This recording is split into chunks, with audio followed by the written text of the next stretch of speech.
পুরো ক্লাসরুম এখন পিনপতন নীরবতা। আবির আর তাসিরও বাইরে চলে গেছে। আদিত্য হেঁটে এসে একদম সামনের বেঞ্চের কাছে এসে দাঁড়ালো। গম্ভীর কণ্ঠে নূরের উদ্দেশ্যে বলল, এখানে এসে বসো। নূর এতক্ষণও মাথা নিচু করে দাঁড়িয়েছিল।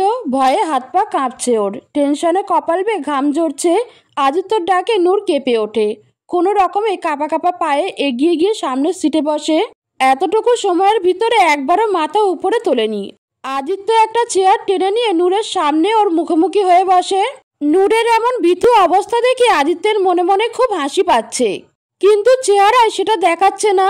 নূর মাথা নিচু করে বসে হাত কচলাচ্ছে আর মনে মনে দোয়া দরুন পড়ছে। আদিত্য এক ধ্যানে নূরের দিকে চেয়ে আছে। ও ভাবছে, ও তো এখানে মেয়েটার উপর রাগ দেখাতে এসেছিল, তাহলে ওর রাগ আসছে কেন? আদিত্যের এখন নূরের ভিতর মুখটা খুব দেখতে ইচ্ছা করছে, কিন্তু নূর মাথা নিচু করে বসে থাকায় ও দেখতে পাচ্ছে না। আদিত্য নূরকে বলল, মাথা উপরে তোলো, লুক অ্যাট মি। নূর তবুও মাথা নিচু করেই বসে আছে। ও সাহস পাচ্ছে না আদিত্যের দিকে তাকানোর। আদিত্য এবার একটু ধমকের সুরে বলল, I said look at me. আদিত্যর ধমকে নূর কেঁপে উঠে এক ঝটকায় মাথা উপরে তুলে সামনে তাকালো। আদিত্য যেন আবারও হারিয়ে গেল নূরের মোহে। এক ঠান্ডা শীতল বাতাস বয়ে গেল ওর পুরো শরীর জুড়ে। আদিত্য এবার নূরকে ভালোভাবে পর্যবেক্ষণ করতে লাগলো। পরনে একটা সাধারণত সুতির 3 পিস, ওড়না দিয়ে মাথায় ঘোমটা দেওয়া। ইস, ভয়ে মেয়েটার চেহারা পুরো লাল হয়ে গেছে। ফর্সা মুখটাতে ঘেমে কপালের চুলগুলো লেপ্টে আছে, সাথে চোখের পাপড়িগুলো ভিজে আছে। চোখ দুটো শুকিয়ে গেছে। ঠোঁটের দিকে তাকাতেই আদিত্যর মনে পড়ল, এই ঠোঁট দিয়েই তো ওকে চুমু দিয়েছিল। ভাবতেই কেমন একটা শিহরণ বয়ে গেল আদিত্যর ভিতরে। অতি সাধারণের ভিতরেও যেন মেয়েটা অসাধারণ। হঠাৎ খেয়াল করলো মেয়েটার গালে কেমন যেন লাল দাগ হয়ে আছে, মনে হচ্ছে কেউ চড় মেরেছে। ভাবতেই আদিত্যের বুকের ভেতর কেমন যেন চিনচিন ব্যথা অনুভব করে। আদিত্যর এমন চাউনির সামনে নূর আর টিকতে পারে না, আবারও চোখ নামিয়ে মাথা নিচু করে ফেলে। আদিত্যর যেন দেখা শেষই হচ্ছে না। উপরে উপরে যতই কঠোর হওয়ার চেষ্টা করছে, ভিতরে ভিতরে ততই যেন ভ্যানিলা আইসক্রিমের মতো গলে যাচ্ছে। নিজের ওপর নিজেই চরম বিরক্ত হচ্ছে আদিত্য। আদিত্য মনে মনে নিজের মনকে নিজেই ঝাড়ি দিয়ে বলল, come on Aditya, be a man. এভাবে একটা মেয়ের দিকে হ্যাংলার মতো তাকিয়ে থাকা তোর পার্সোনালিটিকে শোভা দেয় না। তারপর মাথাটা ঝাঁকিয়ে একটু নড়ে চড়ে বসে আদিত্য। তানি দরজার পাশে দাঁড়িয়ে টেনশনে নখ কামড়াচ্ছে। নূরের জন্য ওর অনেকটা টেনশন হচ্ছে, না জানি মেয়েটা কতটা ভয়ে আছে। তানির থেকে সামান্য দূরে আবির আর তাসিরও দাঁড়িয়ে আছে। আবির অনেকক্ষণ ধরে তানির দিকে তাকিয়ে আছে, ভাবছে মেয়েটা সত্যি কিউট, ট্রাই করাই যায়। আবির এগিয়ে গেল তানির কাছে। আবির তানিকে বলল, হাই, আই এম আবির, আদিত্যর কাজিন। তুমি? তানি সৌজন্যমূলক হাসি দিয়ে বলল, আমি তানজুমা তানি, নূরের বান্ধবী। আই মিন ভিতরে যে মেয়েটা আছে ওকে। তা তুমি সকালে খাওয়া দাওয়া করে আসনি? এভাবে নখ খাচ্ছ কেন? তানি একটু ইতস্তত হয়ে বলল, আসলে ভাইয়া, আমার বান্ধবীর জন্য একটু টেনশনে আছি তো তাই। ভাইয়া ডাক শুনে আবিরের মুখটা চুপসে গেল।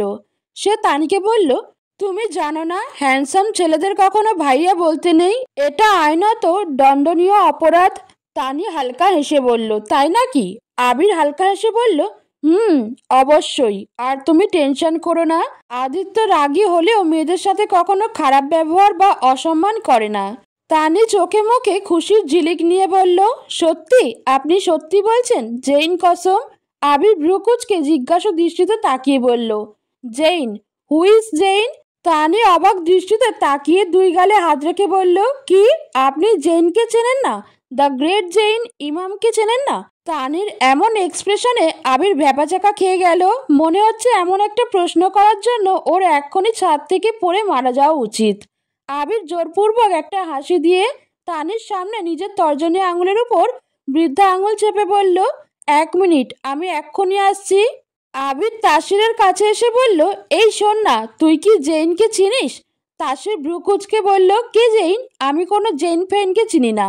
আরে আমিও তো চিনি না, তবে তানির কথায় মনে হচ্ছে অনেক বড় কোনো ব্যক্তিত্ব। কে তানি?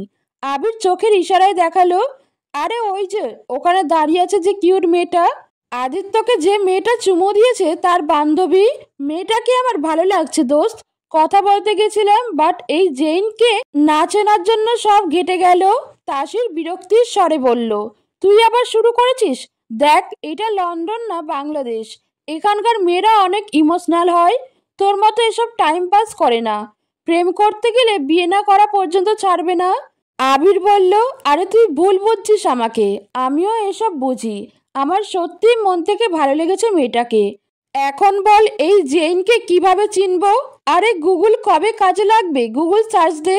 হ্যাঁ তাই তো, এই কথাটা আমার মাথায় কেন এলো না? অতঃপর আবির গুগলে সার্চ দিল, আর সার্চ দিয়ে যা দেখলো তাতে ওদের দুজনের মাথা ঘুরে পড়ে যাওয়ার উপক্রম। ওরা একজন আরেকজনের দিকে মুখ চাওয়াচাওয়ি করছে, তারপর হঠাৎ দুজন একসাথে উচ্চস্বরে হাসা শুরু করে দিল। হাসতে হাসতে তাসির বলল, সিরিয়াসলি ইয়ার, এই তোর মহান ব্যক্তি, একজন টিভি অ্যাক্টর? আরে আমার কি দোষ? যেভাবে ও বলল আমি ভাবলাম হয়তো কোনো বড় আকারের কেউ হবে। ভালোই হয়েছে, তোদের দুজনের ভালোই মিলেছে। একদম রবণে বানাদি জড়ি, দুজনেই এক নম্বরের ফিল্মি ড্রামাবাজ। আবির মনে মনে হাসে, মেয়েটা আসলেই খুব ফিল্মি, ওকে ফিল্মি কায়দায় ইমপ্রেস করতে হবে। আবির আবার তানির কাছে যেয়ে বলল, এই যে ম্যাডাম, আপনার জেইন সম্পর্কে জানতে পেরেছি, সত্যি উনি মহান লোক। সেটাই তো আমি জানি, নতুন কিছু থাকলে বলুন। আবির তানের মুখের সামনে একটু ঝুঁকে বাঁকা এসে বলল, ওইসে হাম্বি কিসে জেইন ছে কম হে কে? তানে লজ্জা পেয়ে গেল আবিরের কথায়, লাজুক হেসে আর চোখে আবিরকে দেখতে লাগলো। ছেলেটা আসলেই হ্যান্ডসাম। আদিত্য গলা খাঁকড়ে দিয়ে নূরকে জিজ্ঞেস করলো, নাম কি? নূর কাঁপা কাঁপা গলায় বলল, নূর। পুরো নাম? মেহেরুমা নূর। এই প্রথম নূরের কণ্ঠ শুনল আদিত্য। ওর কানে যেন বিনা সুরের মতো বাজছে এই কণ্ঠ। কি মধুর কণ্ঠ! আদিত্য আবার হারিয়ে যাচ্ছে। ও ভেবে পাচ্ছে না কি আছে এই মেয়েটার মাঝে, যা ওর মতো শক্ত মনের মানুষকেও এলোমেলো করে দিচ্ছে। আদিত্য আবার নিজেকে সামলিয়ে নিয়ে গভীর কণ্ঠে বলল, তো ভার্সিটিতে কি এসব করতে আসো? তুমি জানো আজ পর্যন্ত কোনো মেয়ে আমার হাত ধরার সাহসও পায়নি। আর তুমি কি না, আমি যদি এখন তোমার ফ্যামিলির কাছে ফোন করে বলি যে তুমি ভার্সিটি এসে এসব করে বেড়াচ্ছ, তখন কেমন হবে? নূর আটকে উঠল, ভয়ে হাত পা আসার হয়ে এলো। সত্যি যদি এসব কথা ওর বাসায় বলে, তাহলে তো ওর পড়ালেখাই বন্ধ হয়ে যাবে, ওর জীবন আরো দুর্বিষহ হয়ে যাবে। নূর আর সহ্য করতে পারে না, এবারও কেঁদেই ফেলে। চোখ দিয়ে অজরে পানি পড়তে থাকে। কাঁদতে কাঁদতেই নূর বলে, সরি, আমি ইচ্ছে করে করিনি, ওরা আমাকে করতে বলেছিল। কান্নার কারণে নূর ঠিকমতো কথা বলতেও পারছে না। নূরের কান্না দেখে আদিত্য চমকে তাকায় ওর দিকে। নূরের কান্না কেন যেন ওর সহ্য হচ্ছে না। বুকের ভেতর কেমন যেন চিনচিন ব্যথা অনুভব করছে। এতক্ষণ নূরের ভীতু চেহারা ভালো লাগলেও কান্নারত এই চেহারা একদমই ভালো লাগছে না আদিত্যের। নূরের চোখের বৃষ্টি যেন আদিত্যের বুকে রক্তক্ষরণ করছে। ও তো শুধু নূরকে ভয় দেখাতে চেয়েছিল, মেয়েটা যে কেঁদে ফেলবে বুঝতে পারেনি আদিত্য। আদিত্য বলল, ওকে ওকে, কান্না থামাও আগে, তারপর কথা বলো। নূর কেঁদেই চলেছে। কি হলো, কান্না থামাও। নূর তাও থামছে না। আদিত্যের এবার রাগ উঠে যায়। এক হাত বেঞ্চের উপরে বাড়ি দিয়ে ধমকে সুরে বলল, আই সেড স্টপ ক্রাইং। আদিত্যের ধমকে নূরের অন্তরাত্মা কেঁপে ওঠে। সাথে সাথে নূর কান্না বন্ধ করে দেয়। দুই হাত মুখে চেপে ধরে কান্না আটকে রাখার জন্য। আদিত্য চোখ বন্ধ করে লম্বা নিঃশ্বাস নিয়ে নিজের রাগ কন্ট্রোল করার চেষ্টা করে। কিছুক্ষণ পর নূর নিজেকে কোনো রকমে ঠিক করে বলে, আই এম সরি, আমি ইচ্ছে করে করিনি। ওই সিনিয়র ভাইয়াগুলো আমাকে করতে বলেছিল, না হলে ওরা আমাদের দুজনের সাথে অনেক খারাপ ব্যবহার করতো, তাই আমি ওটা করতে বাধ্য হয়েছি। আদিত্য বলল, সে যাই হোক, অন্যায় যখন করেছ শাস্তি তো পেতেই হবে। নূর করুণ স্বরে আবার বলে, দেখুন, আপনি আমাকে যে শাস্তি দিবেন আমি মাথা পেতে নিব। আমাকে মারুন, কাটুন, যা খুশি করুন, কিন্তু দয়া করে আমার পরিবারে এই কথা বলবেন না প্লিজ। আমার পড়ালেখা বন্ধ হয়ে যাবে, প্লিজ ভাইয়া। শেষে ভাইয়া কথাটা শুনে আদিত্যর বিরক্ত লাগলো। তারপর কিছু একটা ভেবে বাঁকা হেসে আদিত্য বলল, যে শাস্তি দিব সেটাই মানবে। নূর ভয় পেলেও মাথা ঝাঁকিয়ে হ্যাঁ বুঝালো। আদিত্য বলল, ঠিক আছে, কালকে ক্লাস শেষে আমার সাথে দেখা করবে, তখন বলবো তোমাকে কি শাস্তি দিব, ওকে? নূর মাথা ঝাঁকিয়ে বলল, ঠিক আছে। আদিত্য বলল, ঠিক আছে, আজ তাহলে চলে যাচ্ছি। আমার কথা যেন মনে থাকে, না হলে তুমি ভালো করেই জানো আমি কি করব। নূর মাথা ঝাঁকালো, মানে সে বুঝেছে। আদিত্য উঠে চলে যেতে নিয়ে কিছু একটা ভেবে আবার ফেরত এসে নূরের সামনে এসে দাঁড়ায়। গলা খাকারি দিয়ে কিছুটা ইতস্তত হয়ে নূরকে জিজ্ঞেস করে, তোমার মুখে কি হয়েছে? না মানে কেমন দাগ হয়ে আছে তাই জিজ্ঞেস করলাম। নূর সাথে সাথে গালে হাত দিয়ে মাথা নিচু করে ফেলে। কি বলবে এখন ও ভেবে পাচ্ছে না। আমতা আমতা করে বলল, অ্যালার্জি হয়েছে। আদিত্য ভ্রুকুচকে তাকালো। কথাটা তার কাছে কেমন যেন বিশ্বাসযোগ্য হলো না।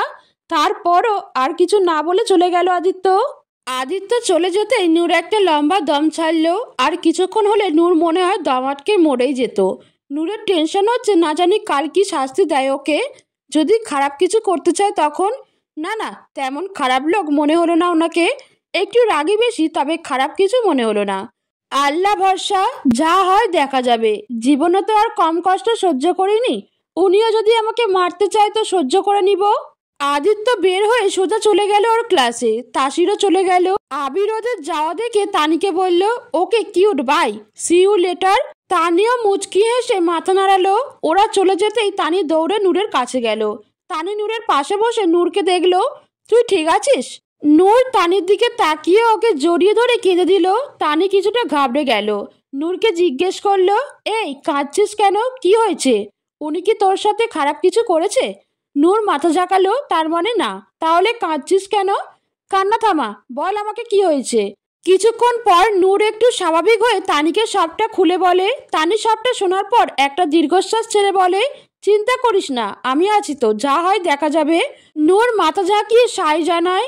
আজ ওদের প্রথম দিন, তাই তেমন ক্লাস হয় না। একটু পরে ওরা বাসায় চলে যাবে। আদিত্যরাও ক্লাস শেষ করে বেরিয়ে যায়। বাইরে এসে আবির আদিত্যকে বলে, তা ভাই কি শাস্তি দিলে মেয়েটাকে? আদিত্য তীক্ষ্ণ দৃষ্টিতে তাকিয়ে বলল, নূর নাম ওর। আর কি শাস্তি দিব সেটা কি এখন তোকে বলতে হবে আমার? আবির তাসিরের দিকে তাকিয়ে চোখ টিপ দিয়ে বলল, ও নূর, শুনেছিস তাসির, নূর নাম তার। কিছুটা টেনে টেনে বলল। তাসির হেসে দিল। আদিত্য বলল, হোয়াটস সো ফানি গাইস। এনিওয়ে আমি চলে যাচ্ছি, আমার অফিসে মিটিং আছে, বাই। আবির বলল, বাসায় আসবি কবে? অনেক দিন তো হলো আসিস না। সানা শুধু তোর কথা জিজ্ঞেস করে। আজ রাতে আসার চেষ্টা করব, বাবাকেও বলেছি। Okay bye. তারপর সবাই যে যার গন্তব্যে চলে গেল। আদিত্য মাত্রই অফিসের কেবিনে এসে বসেছে। একটু পরেই কেউ নক করলো। আদিত্য টেবিলের ফাইল হাতে নিয়ে দেখতে দেখতে বলল, কামিন। আদিত্যের পিয়ে নিশা দরজা ঠেলে ভিতরে ঢুকলো। পরনে একটা টাইট জিন্স আর হোয়াইট শার্ট। শার্টের উপরের দুটো বোতাম খুলে দিয়েছে যাতে বুকের ভাঁজটা দেখা যায়। মুখের ওপর ওর মনে হয় দুনিয়ার যত মেকআপ আছে সবই ঢেলে দিয়েছে। আজ সে মনে মনে পণ করে এসেছে, যে করেই হোক আজ আদিত্যের অ্যাটেনশন পেয়েই ছাড়বে। ঠোঁট দুটো প্রসারিত করে আদিত্যের কাছে যেয়ে বলে, গুড মর্নিং স্যার, আপনার কিছু লাগবে? কফির জন্য বলবো? আদিত্য এখনো ফাইলের দিকে তাকিয়ে আছে। উপরে না তাকিয়েই বলল, নাথিং। মিটিংয়ের জন্য সব রেডি? নিশা একটু হতাশ হলো। এত সেজেগুজে এসেছে তার জন্য, অথচ একটু চেয়েও দেখলো না। তবুও নিশা মুচকি হেসে বলল, ইয়েস স্যার, সব রেডি। এই যে ফাইল, আপনি একটু দেখে নিন। নিশা হাতের ফাইল নিয়ে আদিত্যের একদম কাছে এসে টেবিলের উপর ঝুঁকে ফাইলটা দেখাতে লাগলো। ফাইল দেখানোর বাহানায় নিজের বডি মুভমেন্ট দেখানোর চেষ্টা করছে। আদিত্য চরম বিরক্ত হচ্ছে নিশার ওপর। মেয়েটাকে তার একদম পছন্দ না। শুধুমাত্র ম্যানেজার আঙ্কেলের মেয়ে দেখে কিছু বলে না, না হলে কবেই জব থেকে বাদ দিয়ে দিত। ম্যানেজার রফিক আদিত্যের বাবার অনেক পুরনো আর বিশ্বস্ত কর্মচারী। আদিত্য গম্ভীর কণ্ঠে নিশাকে বলল, ফাইল রেখে যান, আমি দেখে নিব। আর হ্যাঁ, এটা একটা অফিস, কোনো মডেলিংয়ের জায়গা না। তাই এখানে এই ড্রেস আপ আর কখনো যেন না দেখি। কথাটা মনে রাখবেন। আমি কিন্তু এক কথা দুবার রিপিট করি না। এখন যান। বেচারি নিশার মুখটা ফাটা বেলুনের মতো হয়ে গেল। কি ভেবে এসেছিল আর কি হয়ে গেল। মন খারাপ করে বেরিয়ে গেল নিশা। এসে গেছেন নবাবজাদি। বাসায় আসার সময় হলো আপনার? কি দরকার ছিল আসার? বাইরেই থেকে যেতেন, ফুর্তি করে বেড়াতেন। বাসায় তো খেটে মরার জন্য আমি আছি, তাই না? আমার হয়েছে যত জ্বালা। বাসায় এত এত কাজ নিয়ে আমি খেটে মরছি, আর বিবি সাহেব বাইরে ফুর্তি করে বেড়াচ্ছে। পড়ালেখা করে যেন একদম জজ ব্যারিস্টার হয়ে যাবে উনি। এসব যে শুধু কাজে ফাঁকি দেওয়ার ফন্দি তা আমি বুঝি না। বাসায় ঢুকতে না ঢুকতেই এক দফা রুবিনা বেগম এর গলার মধুর বাণী শোনা হয়ে গেল নূরের। নূর একটা দীর্ঘশ্বাস ছেড়ে বলল, তুমি চিন্তা করো না ছোট মা, আমি এখনই সব কাজ করে ফেলছি, তুমি যাও আরাম করো। রুবিনা বেগম একটা বেঞ্চি কেটে চলে গেলেন। নূর কাঁধার ব্যাগটা সোফায় রেখে ক্লান্ত শরীর নিয়ে কাজে লেগে পড়ল। সে ভালো করেই জানে রুবিনা বেগম কোনো কাজই করেনি, ওসব শুধু ওকে ছোট করার জন্য বলে গেলেন, যা তার রোজকার কাজ। যেন নূরকে কথা না শোনালে তার খাবার হজম হবে না, সে ডায়রিয়া হয়ে মরে যাবে। সব কাজ শেষ করে নূর নিজের রুমে এসে গোসল করে নেয়। গোসল করে বের হতেই দেখে রবি ওর খাটের উপর হাত পা ছড়িয়ে শুয়ে আছে। নূর এগিয়ে গিয়ে দেখে রবি উপরের দিকে তাকিয়ে দাঁত বের করে একা একাই হাসছে।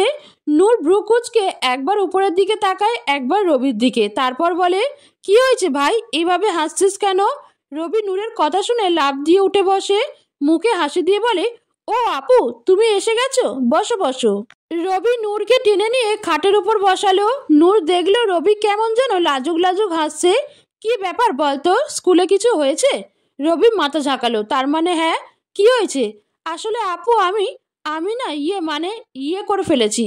কি করে ফেলেছিস, ঠিক করে বল। আরে ওই যে ওইটা করে না, ওইটা। কি করে, কিছুই তো বুঝতে পারছি না। এই তুই কি কারোর সাথে মারামারি করেছিস? আরে ধাত, কি বলো, মারামারি করব কেন? আরে আমি তো চুমু দিয়েছি। কি কি দিয়েছিস? রবি একটু লাজুক হেসে বলল, আমি না নীনাকে চুমু দিয়েছি। নূরের মাথায় যেন বাজ পড়ল। নূর কাঁদতে শুরু করে দিল। নূর ভাবছে আজ কি ওদের উপর চুমুর দেবতা ভর করেছে নাকি? দুই ভাই বোনই একই কাজ করেছে। রিপা ওর মায়ের রুমে এসে বলল, মা আমাকে কিছু টাকা দাও তো। কত টাকা লাগবে? 20,000। এত টাকা দিয়ে কি হবে? আসলে আমার এক ফ্রেন্ডের বার্থডে পার্টি আছে, তাই একটু শপিং করব, তুমি দাও না। গত সপ্তাহেই না শপিং করলি, এখন আবার? দেখ এবার তোর বাবার ব্যবসায় লস হয়েছে, তাই খরচ একটু কমিয়ে চলতে হবে। এমন করছো কেন, দাও না মা। দেখ তোকে তো আমি সবসময় যা চাস তাই দেই, এমনকি নূরের বাবা নূরের হাত খরচের জন্য যে টাকা দেয় সেটাও আমি তোকে দিয়ে দেই। তাহলে এবার যখন মানা করছি সেটা শোন। রিপা কিছু না বলে চলে গেল। মনে মনে শয়তানি হাসি দিয়ে বলল, টাকা তো আমি নিয়েই ছাড়বো, যে করেই হোক। রাত 7:30। সানা ড্রয়িং রুমের সোফায় বসে বসে টিভিতে মোটু পাতলু দেখছে। আবির পিছন থেকে এসে সানার মাথায় চাটি মেরে দিল। সানা মাথায় হাত দিয়ে রাগী লোক নিয়ে আবিরের দিকে তাকালো। আবির সোফায় বসে ফট করে রিমোটটা নিয়ে নিল। সানা বিরক্ত হয়ে বলল, তোর সমস্যা কি ভাইয়া? সব সময় আমাকে না জ্বালালে তোর ভালো লাগে না? আবির দাঁত কেলিয়ে বলল, না রে, সত্যিই ভালো লাগে না, একদম পেটে গ্যাস্ট্রিক হয়ে যায়। হা হা হা, আমার রিমোট দে। দিব না। এই তোর পড়ালেখা নেই? কলেজে কি শুধু ফ্যাশন শো করতে যাস? কি সারাদিন মোটু পাতলু দেখিস? তোকে ওই মোটুর মতো একটা জামাই এনে দিব, তখন বসে বসে খালি দেখিস। দেখ ভাইয়া, ভালো হবে না কিন্তু, বলে দিচ্ছি। আমি কিন্তু ভাইয়াকে সব বলে দিব, তখন দেখিস কেমন মজা। আরে যা যা, বলে দে, আমি কি ভয় পাই নাকি? কিছুক্ষণ পর আবার আবির বলল, আমার কাছে আজকে ধামাকা ব্রেকিং নিউজ আছে তোর আদিত্য ভাইকে নিয়ে। সানা এখন একটু নরম হয়ে আসলো, শান্ত স্বরে বলল, কি নিউজ ভাইয়া, বল না। আবির শয়তানি এসে আড়ামোড়া দিয়ে সোফায় দুই হাত সোফায় ছড়িয়ে পা দুটো টি টেবিলের ওপর রেখে বাদশাহী ভঙ্গিতে বসে বলল, আমার এখন মুড নেই। সানা আবিরের কাঁধ ঝাঁকিয়ে বিনীতভাবে বলল, বল না ভাইয়া, এমন করছিস কেন? তুই না আমার সোনামোনা চোনা হ্যান্ডপাম থুকু হ্যান্ডসাম ভাইয়া, বল না প্লিজ। কিভাবে বলবো বল? দেখ না আমার হাতে পায়ে কি ব্যথা। ইস, কেউ যদি একটু টিপে দিত তাহলে হয়তো বলতে পারতাম, কিন্তু কে করবে বল? এই নির্দয় পৃথিবীতে কেউ কি আছে এই অদমের একটু সেবা করবে? আর চোখে সানার দিকে তাকিয়ে ন্যাকা করুণ কণ্ঠে বলছে আবির। সানা ভালোই বুঝতে পারছে আবির এখন সুযোগের সদ্ব্যবহার করছে। ভেতরে ভেতরে রাগে কটবট করছে সানা। ইচ্ছে করছে আবিরের হাত পা না গলাটায় টিপে দিতে, কিন্তু কিছু করার নেই এখন। নিউজটা শোনার জন্য ওকে এখন এই গন্ডারের সেবা করতেই হবে। সানা জোরপূর্বক মুখে একটা মেকি হাসি দিয়ে বলল, কেন থাকবে না? এই যে তোমার আদরের ছোট বোন আছে না, সে কবে কাজে আসবে? আমি দিচ্ছি তো তোমার গলাটা থুকু পা টিপে। হে হে। সানার দাঁতে দাঁত চেপে জোরে জোরে আবিরের পা টিপতে লাগলো। আবির মুখ টিপে হাসছে। একটু পরে সানা বলল, এখন তো বল ভাইয়া। কিভাবে বলবো বল? গলাটা শুকিয়ে একদম কাঠ হয়ে গেছে। কেউ যদি একটু কফি খাওয়াতো তাহলে হয়তো কতটা ভালো করে বলতে পারতাম। সানার এখন ইচ্ছে করছে আবিরের মাথাটা ফাটিয়ে দুভাগ করে দিতে। দাঁত কটমট করে বলল, এখনই আনছি ভাইয়া। সানা উঠে রান্নাঘরে যেতেই আবির অট্টহাসিতে ফেটে পড়ল। সানাকে কাবু করার ভালো একটা হাতিয়ার পেয়েছে। একটু পর সানা কফি নিয়ে এলো, আবিরের দিকে এগিয়ে দিয়ে বলল, এই নাও, কে নাও। তারপর চুপচাপ বলো কি হয়েছে। আমার ধৈর্যের বাঁধ ভেঙে গেলে কিন্তু খুব ভালো হবে না, বলে দিলাম। আবির বুঝতে পারছে সানা বেশি খেপে গেছে, একে আর কিছু বলা যাবে না, না হলে হিতে বিপরীত হতে পারে। তারপর গলাটা ঝেড়ে বলল, হ্যাঁ হ্যাঁ বলবোই তো, তুই আমার এত সেবা করলি, তার ফল তো তোকে দিতেই হবে। বস এখানে বলছি। সানা খুশি হয়ে সোফায় বসে পড়ল। আবির উৎসাহ নিয়ে বলল, জানিস আজকের ভার্সিটিতে কি ইতিহাস হয়েছে। সানা আগ্রহ নিয়ে জিজ্ঞেস করলো, কি হয়েছে কি হয়েছে। আজকের একটা মেয়ে আদিত্যকে আদিত্যকে আদিত্যকে আদিত্যকে কি বল না জলদি। চুমু দিয়েছে। সানা যেন বড়সড় একটা শখ খেলো। ও হাঁ হয়ে বসে রইল, কোনো নড়াচড়া করছে না। আবির সানার এমন চুপ থাকা দেখে ওর মুখের সামনে হাত নাড়াতে নাড়াতে আস্তে করে ডাকলো, সানা, সানা, আর ইউ হিয়ার মি। কয়েক সেকেন্ড পর ঘর কাঁপিয়ে চিৎকার করে উঠল, আয়া। আবির সাথে সাথে নিজের কান চেপে ধরল। কি বলছিস ভাইয়া, সত্যি? কে, কখন, কিভাবে? হায়, আমার তো বিশ্বাসই হচ্ছে না। অত্যন্ত উত্তেজিত হয়ে সানা বলছে। আবির বিরক্ত হয়ে বলল, এই তুই কি পাগল হয়ে গেছিস? এভাবে কেউ চিল্লায়? ইস, আমার কানটা শেষ। এদিকে সানার চিৎকারে বাড়ির সবাই ছুটে এসেছে। সানার বাবা বলল, কি হয়েছে সানা, চিৎকার করলে কেন? সানা চাচা আওনাফ বলল, হ্যাঁ মা, কি হয়েছে বলো, কোথাও ব্যথা পেয়েছো? সানা পড়ে গেল মহা মুশকিলে। সবাইকে এখন কি বলবে? সানার চাচি তুলি বলল, ইয়েস, টেল হোয়াট হ্যাপানি। সানার চাচির এমন ইংলিশে সবাই অভ্যস্ত, তাই ওরা তেমন রিয়াক্ট করলো না। বেচারি তুলি বেগমের ইংলিশ বলার খুব শখ, কিন্তু সে ইংলিশ বললে মনে হয় ইংলিশের 14 গোষ্ঠী উদ্ধার করেছে। সানা মেকি এসে বলল, আসলে তেলাপোকা দেখেছি তো, তাই ভয়ে চিৎকার করছি, হে হে। সবার কথার ভেতর হঠাৎ কলিং বেলটা বেজে ওঠে। সানার চাচি যে দরজা খুলতেই দেখে আদিত্য এসেছে। তুলি বেগম এক গাল এসে বলে, আরে আদিত্য তুমি, ইউ হাউ আছো? আদিত্য মুচকি এসে বলল, আমি ভালো, তোমরা সবাই কেমন আছো? উই গুড আছি, ইউ কাম ভিতরে। তুলি বেগম সরে যেতেই আদিত্য ভেতরে ঢুকলো। সানা আদিত্যকে দেখে খুশি হয়ে দৌড়ে গিয়ে জড়িয়ে ধরলো। ভাইয়া তুমি এসেছো, তুমি খুব পচা, আমার কথা একটুও মনে হয় না তোমার। আদিত্য দু হাতে সানাকে জড়িয়ে নিয়ে বলল, কে বলেছে মনে পড়ে না? আমার পিচ্ছিটাকে কি আমি ভুলতে পারি? একটু পরে সবাই একসাথে ডিনার করতে বসলো। আদিত্য চাচা আওনাফ বললেন, আদিত্য তুমি তো ব্যবসার কাজ ভালোই দেখাশোনা করছো, তাই এই হতচ্ছাড়াকেও একটু কাজকর্ম শিখাও, সারাক্ষণ শুধু আড্ডা দিয়ে বেড়ায়, ওকেও বলো অফিসে বসতে। আবির বলে উঠল, এসব কি বলছো বাবা, এই ছোট ছেলেটাকে তুমি এই বয়সেই কাজে ঠেলে দিতে চাও? এটা তো ঘোর অন্যায়। আওনাফ সাহেব ভ্রু কুঁচকে বললেন, আদিত্য তোমার মাত্র 2 মাসের বড়, সে পারলে তুমি পারবে না কেন? আদিত্য বলে উঠল, থাক না চাচু, এমবিএটা শেষ হোক, তারপর না হয় বসবে। আবির হেসে বলল, একমাত্র তুই আমারে বুঝোস, আই লাভ ইউ ভাই। এভাবেই কথাবার্তার ভিতরে ডিনার শেষ করে সবাই সোফায় এসে বসে পড়ে। সানা এতক্ষণ চুপ থাকলেও এখন আর পারছে না, হঠাৎ বলে ওঠে, বড় ভাইয়া আজকে নাকি তোমাকে একটা মেয়ে চুমু দিয়েছে। আদিত্য বেচারা কেবলই পানির গ্লাস হাতে নিয়ে মুখে দিয়েছিল। সানার এমন কথায় গলায় পানি আটকে বিষম উঠে কাশি শুরু হয়ে যায়। বড়রা চরম অস্বস্তিতে পড়ে যায়। তুলি বেগম মুখ টিপে হাসছে। আবিরের চরম রাগ লাগছে সানার উপর। মেয়েটার পেটে একটা কথাও পচে না, এভাবে সবার সামনে বলে কেউ? ডাফার একটা, এখন আদিত্য আমাকে চিবিয়ে খেয়ে ফেলবে। আল্লাহ এইবারে বাঁচিয়ে দাও, আর কখনো এই ডাফারকে কিচ্ছু বলবো না। আদিত্য কোনো রকমে কাশি থামিয়ে সানাকে ধমকের সুরে বলে, কে বলেছে এসব ফালতু কথা তোকে? কথাটি বলে আদিত্য অগ্নি চোখে আবিরের দিকে তাকালো, যেন চোখ দিয়ে ভস্ম করে দিবে। ও ভালো করেই জানে এই কথা আবিরই বলেছে সানাকে। আদিত্যের বাবার অস্বস্তি লাগছিল ছোটদের এমন কথাবার্তায়, তাই তিনি বললেন, আমি রুমে যাই, ঔষধ নিতে হবে। আদিত্যর চাচা চাচিও চলে গেলেন। আবির আদিত্যের এমন তাকানো দেখে ভয় শেষ। সে কোনো রকমে এখান থেকে কেটে পড়ার উপায় খুঁজছে। সানা বলল, সে যেই বলুক না কেন, সত্যি কি না তাই বলো। আদিত্য গলা খাঁকড়ি দিয়ে এদিক ওদিক তাকিয়ে আমতা আমতা করে বলল, এমন কিছুই না, মেয়েটাকে র্যাগিং করা হয়েছিল তাই এমন করেছে। তার মানে কথাটা সত্যি?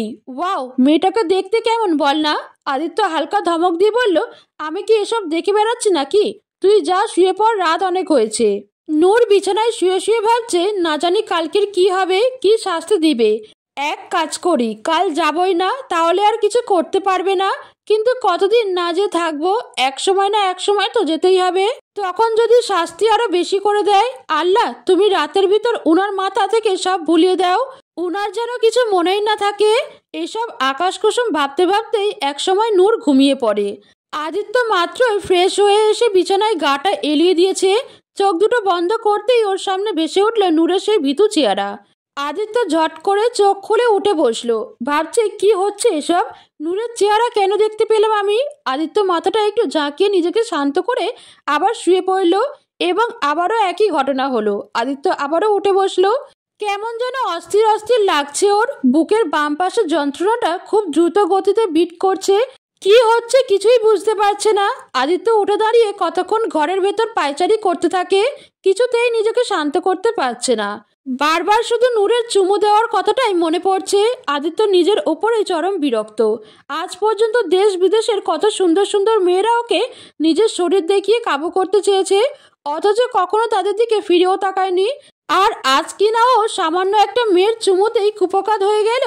আদিত্য আর না পেরে নিজের টি শার্টটা খুলে ওয়াশরুমে যেয়ে শাওয়ার ছেড়ে দিয়ে শাওয়ারের নিচে দাঁড়িয়ে পড়ে। প্রায় ঘন্টাখানেক শাওয়ার নেওয়ার পরে আদিত্য বেরিয়ে আসে। এখন একটু ঠিক লাগছে, তারপর আবার যে শুয়ে পড়ে। তবুও ঘুম আসছে না। আদিত্য ভাবে সব দোষ ওই মেয়েটার, ওর জন্যই এসব হচ্ছে। কাল একবার পাই, তারপর মজা বুঝাবো। সারা রাত এপাশ ওপাশ করতে করতে ভোরের দিকে ঘুম আসে আদিত্যের। সকালবেলা আদিত্য রেডি হয়ে নিচে এসে দেখে সবাই নাস্তা করছে। ও এসে চেয়ার টেনে বসে পড়ে। আদিত্য জিজ্ঞেস করে, এখন কি অফিসে যাবে না ক্যাম্পাসে যাব? আবির অবাক হয়ে যায় আদিত্যের কথায়। আদিত্য কখনো ইম্পর্টেন্ট কিছু না হলে কিংবা আবির আর তাসির ফোন না করলে ক্যাম্পাস যায় না, তো আজ কি হয়ে গেল? আবির বাঁকা এসে আদিত্যর দিকে ঝুঁকে আস্তে করে বলল, কেন ভাই আজ হঠাৎ কোনো কারণ ছাড়াই ক্যাম্পাস? ঘটনা কি ব্রো? নাকি কাউকে মিস করছো? আদিত্য গলা ঝেড়ে থতমত হয়ে বলল, এমন কিছুই না, সামনে এক্সাম, তাই ভাবছি এখন রেগুলার যাব। সানা বলল, ভাইয়া আমাকে কলেজে ড্রপ করে দিয়ে যাও। ঠিক আছে চল। তারপর ওরা সবাই বেরিয়ে গেল। ভার্সিটিতে এসে নূর ভয়ে ভয়ে এদিক ওদিক তাকাচ্ছে, কোথাও আদিত্য আছে কিনা দেখার জন্য। আদিত্যকে দেখতে না পেয়ে নূর খুশি হয়ে গেল, ভাবলো হয়তো আজ আসেনি, মনে হয় উনি সব ভুলে গেছেন। এটা ভেবেই নূর খুশি মনে ক্লাসে গেল। কিন্তু নূরের এই খুশি বেশিক্ষণ টিকলো না। ক্লাস শেষ করে নূর আর তানিয়া একসাথে বের হতেই একটা 14 by 15 বছরের ছেলে ওদের সামনে এসে নূরকে বলল, আপা আপনারে আমার সাথে যাইতে কইছে ভাইজান। ওরা দুইজনে ভ্রু কুচকে তাকিয়ে রইল। তারপর তানি জিজ্ঞেস করলো, কে ভাইজান? কিসের ভাইজান? আর কোথায় নিয়ে যাবেন নূরকে? আদিত্য ভাইজানকে ডাকছে এই আপারে। আদিত্যের কথা শুনে নূরের আবার ভয় শুরু হয়ে গেল। তার মানে লোকটা বলেনি, ওকে শাস্তি দিয়েই ছাড়বে। তানি নূরের কাঁধে হাত দিয়ে বলল, এত ভয় পাস না, আমি আছি তো, চল গিয়ে দেখি কি বলে। তারপর ওরা দুজনেই চলে গেল ছেলেটার সাথে।